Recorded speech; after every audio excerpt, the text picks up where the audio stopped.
Bonjour à tous, bienvenue sur la chaîne de la causerie, très heureux de vous retrouver pour cette vidéo un petit peu spéciale qui n'était pas forcément prévue en ce lundi après-midi puisqu'on a appris que Gennaro Gattuso démissionnait de son poste d'entraîneur de l'Olympique de Marseille, démissionné, il n'est pas licencié, attention, et que Jean-Louis Gasset allait prendre sa place, donc on va vous donner notre avis un petit peu sur l'arrivée de Jean-Louis Gasset et faire le bilan un petit peu de Gennaro Gattuso avec Melvin, très heureux de se retrouver pour parler de Jean-Louis Gasset finalement. Est-ce que ça, on allait se dire ça en 2024? Je ne sais pas, mais voilà, Jean-Louis Gasset va arriver à l'Olympique de Marseille. Incroyable, hein.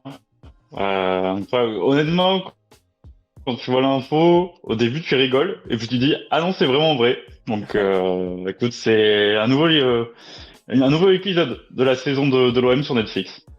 C'est ça, le divertissement après l'Olympique lyonnais en début de saison, c'est l'autre Olympique qui reprend le flambeau.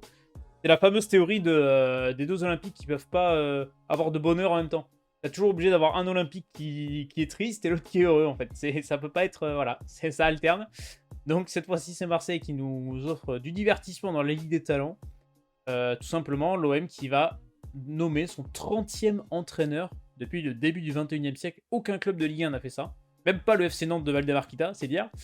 Et à ce qui paraît, selon les Et dernières... pourtant, il va lui aussi, Et hein. pour ça, Valdemarquita, il donne de sa personne. Mais surtout, Jean-Luc Gasset, on l'a appris là il y a quelques minutes, selon des médias locaux. Il sera sur le banc pour le match retour contre le Shakhtar Donetsk ce week-end, ce jeudi, pardon, qui est un match capital pour la suite de la saison de l'OM, puisque si l'OM perd contre le Shakhtar et est éliminé d'Europa League, il n'y aura quasiment plus rien à jouer, puisque l'OM est plus proche aujourd'hui en Ligue 1 de la zone de relégation et plus près du barragiste que du podium. C'est dire. Ouais, mais c'était un peu dans le cahier des charges de Pablo Longoria, quoi. C'était de trouver un entraîneur qui est capable d'être sur le banc dès jeudi, donc c'est s'excluer tous les entraîneurs en poste, ou en tout cas les entraîneurs de très très haut niveau aujourd'hui. Donc voilà, Jean-Louis Gasset débarque, mission courte Complet de pour service. sans doute cette fois-ci son dernier défi de sa carrière parce que bon, il va falloir arrêter de lui proposer des offres irrefusables.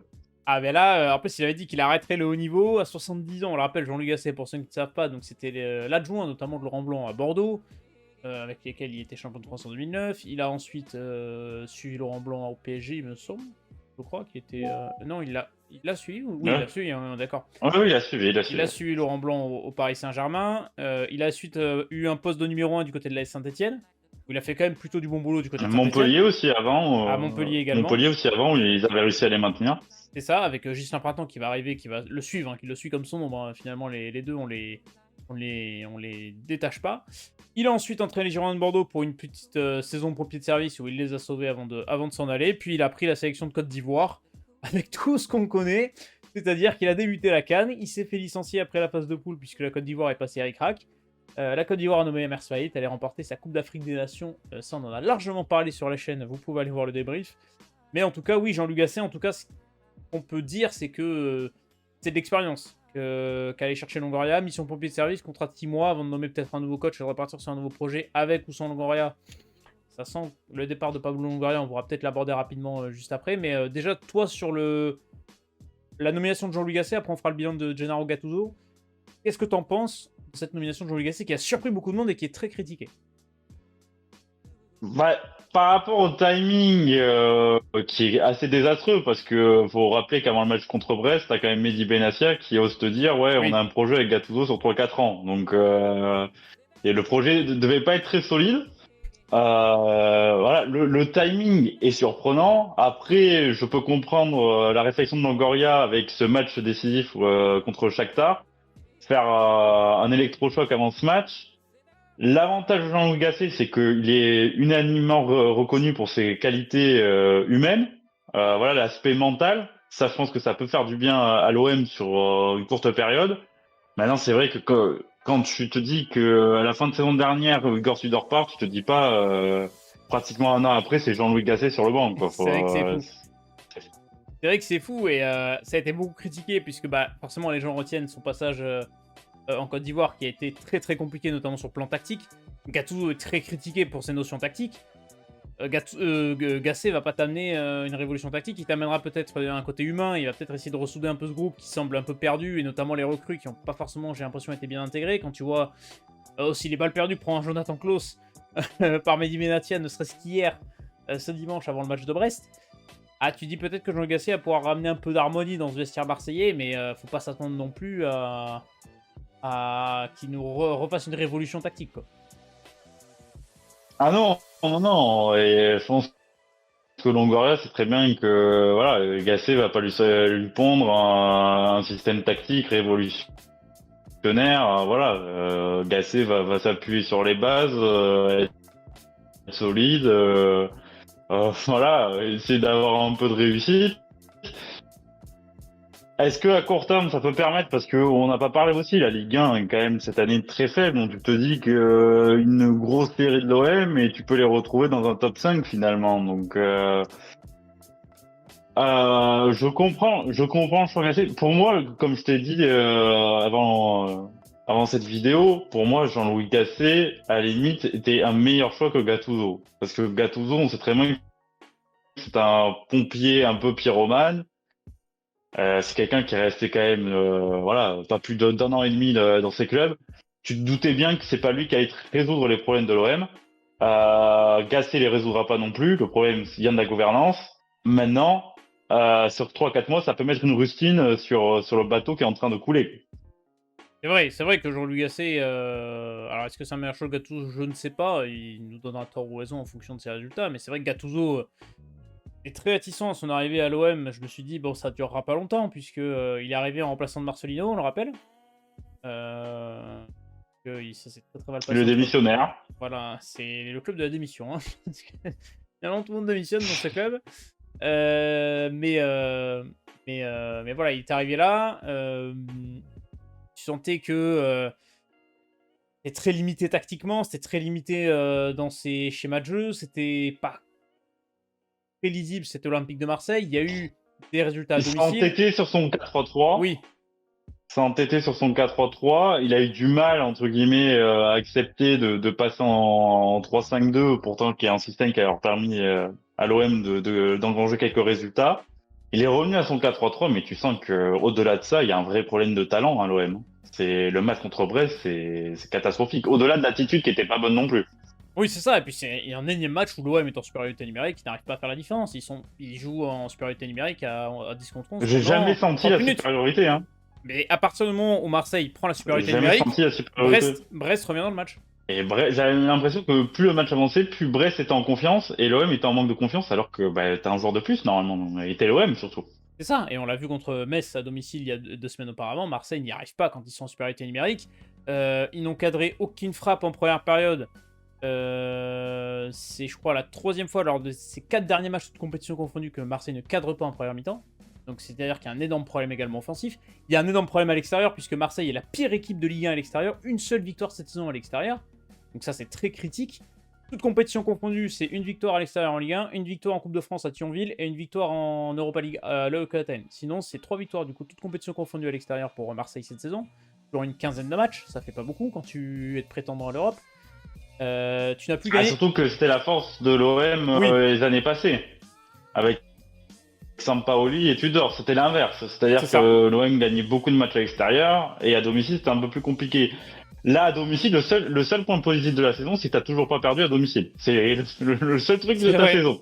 C'est vrai que pour le coup, Marseille a retrouvé de la solidité à domicile, donc c'est très étonnant. Ils ont pu gagner depuis le 17 décembre, il me semble, contre Clermont. C'est la dernière victoire de Marseille, donc ça va faire 2 mois. Ça fait 2 mois du coup. Il a été, il a été difficile en plus la victoire contre Oui, Clermont. C'est elle pas est- une victoire, on se dit un OM éclatant, comme on a pu le voir de mémoire contre le Havre, voilà. Où tu te disais, attention, cette OM-là est de retour. Non, non, ça gagnait 2-1 contre un Clermont qui était très faible. Oui, qui était très très faible. Aucune victoire sur ces 5 premiers matchs de Ligue 1 d'une année civile, c'est la 3e fois de leur histoire que ça arrive. Donc pour vous dire à quel point Marseille touche le fond au niveau statistique.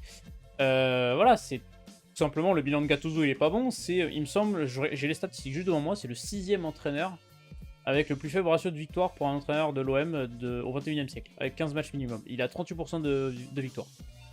C'est très très faible, c'est le 6e plus faible. Il est devant Franck Passy, José Anigo, Mitchell, Philippe Troussier et Javier Clemente. Pour dire les noms qui sont derrière, quoi. C'est pas très révélateur, enfin c'est très révélateur du manque de. Il n'y a pas de part de là, quoi. C'est ça. Donc c'est très compliqué. Voilà, il y a 30 points après 22 journées cette saison. C'est son pire total en lead sur la compétition depuis 15 ans. Voilà. C'est tout simplement catastrophique pour Marseille. Ils égalent le pire total sous Mitchell en 2015-2016 où il y a 30 points également après 22 journées. Et ça, fallait le faire. Donc c'est pour dire qu'est-ce qu'on peut voir pour cette fin de saison de l'OM finalement en fait, avec Jean-Louis Gasset. Est-ce que l'OM peut se relever, aller chercher un top 5 ? On sait que la Ligue 1 est extrêmement serrée et que sur une série tu peux remonter. Est-ce que l'OM va se faire peur et finir dans le ventre mou ou proche de la relégation ? J'y crois moyen quand même, ça m'étonnerait. Ou alors est-ce qu'ils nous offrent une bande Herrera, un divertissement ultime, ils vont taper la place de barragiste, les Girondins de Bordeaux vont aller chercher cette 5ème place en Ligue 2 et on a un Bordeaux-Marseille pour le barrage. Voilà, c'est ça qu'on veut en vrai. Non, malheureusement, pour moi, je pense que c'est terrible ce que je veux dire, et c'est un aveu de faiblesse pour la Ligue 1. C'est-à-dire que cet OM-là, avec la saison que fait l'OM, peut aller taper un top 5 en fin de saison. C'est-à-dire que tu te rends compte que derrière, il n'y a pas une équipe non plus où tu peux pas citer 4-5 équipes qui sont largement au-dessus de l'OM. C'est ça qui est le pire. Ah mais c'est sûr qu'il n'y a aucune régularité cette saison en Ligue 1, et ça va peut-être les sauver. Comme ça sauve Lyon actuellement, d'ailleurs. Ouais, c'est ça. Et que quand tu me parlais de maintien, quand tu vois les équipes derrière, je te dis quand même que c'est un niveau qui est encore plus faible. Hein. Honnêtement, Clermont, Metz, je pense qu'ils peuvent déjà aller chercher les badges Ligue 2 BKT. Là, ça sent très mauvais. Je pense qu'ils peuvent déjà les floquer sur le maillot de l'année prochaine. Effectivement, ça semble compliqué. Dernière chose sur Marseille, on va évoquer un petit peu Pablo Longoria qui alors avait un peu ce bon rôle de... Le génie. Il faisait du bon taf jusqu'à finalement cette saison où il y avait beaucoup de renouvellement d'effectifs effectivement à Marseille chaque année. Je sais plus quelle stat a été donnée, mais il y a plus d'une centaine de joueurs qui est passé à Marseille sur l'ère Pablo Longoria, donc c'est énorme. Beaucoup de changements d'entraîneur, mais ça c'est un peu l'Olympique de Marseille, c'est un peu la maladie de l'Olympique de Marseille, c'est d'avoir de la régularité au niveau de ses entraîneurs depuis très longtemps, il n'y arrive pas. Cette saison Longoria, il s'est passé beaucoup de choses, parce qu'on n'oublie pas ce qui s'est passé en début de saison avec les South Winners qui ont cherché le groupe de supporters qui a demandé sa démission. Il y a eu beaucoup de personnes du board de Marseille qui sont parties. Mehdi Benassia est arrivé. Mehdi Benassia qui est arrivé, ouais. Voilà, c'est ça. T'as les changements d'entraîneur, t'as les recrues finalement qui ne performent pas. Quand on voit le ratio d'un Kondogbia par exemple, Vitinha, toutes ces recrues-là qui ne marchent pas. Est-ce que finalement, on parle aussi d'un départ de Longoria cet été ? Est-ce que ça va pas ternir son bilan malheureusement cette saison et c'est peut-être lui le premier fautif de cet échec ? Ah, et son bilan est déjà terni. Aujourd'hui, quand tu vois ce qui se passe à l'OM cette saison, on parle plus quand même des coulisses que du niveau sportif. Avec toutes les affaires, les arrivées, les départs, c'est quand même terrible. Hein. C'est navrant parce que honnêtement, quand tu vois l'effectif de base, alors oui, pour moi, il est peut-être mal construit, mais t'as quand même de la qualité pour lutter pour le podium. C'est ça qui est surprenant. Là, cette saison, je n'ai jamais senti l'OM capable d'être dans le top 3. Et c'est vraiment problématique. Et je vois pas une réaction de Pablo Longoria. On le voit Gattuso, j'ai l'impression que c'est presque un choix subi, hein, Gennaro Gattuso. J'ai pas senti le génie, enfin, entre guillemets, ce qu'il faisait à force de Longoria, aller faire un coup inattendu, comme ça avait été le cas avec Tudor à la place de Sampaoli. Marcelino, j'ai l'impression là aussi, j'ai l'impression qu'en fait cette saison c'est une succession de coups en fait subis. Marcelino, c'était pas vrai du tout le premier choix, c'était Gallardo puis Fonseca et ça s'est terminé avec Marcelino. Gattuso, tu le prends faute d'opportunités sur le marché, sachant que t'avais son Galtier notamment. Et là, j'ai l'impression que Jean-Louis Gasset, encore une fois, tu fouilles ce qui reste dans les CV, quoi. Et j'ai l'impression que cette année, en fait, Pablo Longoria avait la main sans trop voilà. Ah, je pense qu'il a candidaté. Oh bah ça m'étonnerait pas. Mais c'est vrai que oui, Longoria, là, pour le coup, a raté sa saison. Et ça impacte grandement l'Olympique de Marseille. Après, est-ce qu'il a toujours la tête à l'OM ? Ça, c'est la question. Je sais pas. Est-ce qu'ils attendent pas Fonseca aussi cet été ? Ils disent peut-être on va tenter le coup, qu'il doit partir peut-être de Lille.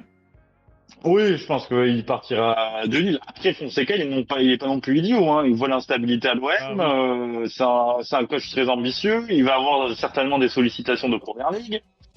Va falloir vraiment que Pablo Longoria lui présente un projet solide, parce que si tu lui dis, ouais, t'es là pour une saison, si ça marche bien, tant mieux pour toi, tu pourras retrouver quelque chose de mieux. Si ça marche pas, ben, tu perds un peu la Oui. cote que t'as acquis à Lille.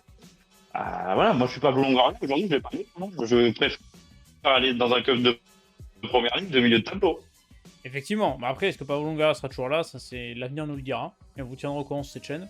Voilà, c'était un petit quart d'heure pour donner un peu notre avis sur ce qui se passe à Marseille, avec l'arrivée de Jean-Luc Gasset, le petit bilan de Gattuso, l'échec de Longoria. On se retrouvera en live mercredi, de 19 à 20h30, évidemment, puisqu'on va en parler de ça. On parlera un peu plus en détail de ce qui se passe à Marseille. On a fait, il y a quelques mois maintenant, un bilan mercato estival avec Robin, porteur de Marseille, et on avait déjà dressé quelques constats d'échecs. Et voilà, on tirera le bilan de tout ça. Si cette petite vidéo, évidemment, vous a plu, vous pouvez toujours liker, vous abonner, ça nous fait plaisir. On essaie de réagir un petit peu à l'actualité chaude. On fait pas trop ça, mais écoutez, on fait ça bon art parce que ça concerne Marseille et que voilà, on aime bien. Sans non plus les supporter. Ouais, je supporte la Girondins de Bordeaux, mais j'aime bien voir Marseille voilà, un peu dans le dur, parce que Ah, ça me rappelle mes Bordeaux Girondins. et puis supporté par Robin, voilà quoi. Oui, c'est vrai que c'est compliqué. C'est encore un coup dur pour l'OM, quoi. C'est vrai. Ouais. Ben bon, écoutez, sur ce, on va vous laisser. On va laisser profiter de cette soirée. On souhaite bon courage aux supporters olympiques de Marseille. Et puis nous, on se retrouve très très rapidement dans une prochaine vidéo. Ciao!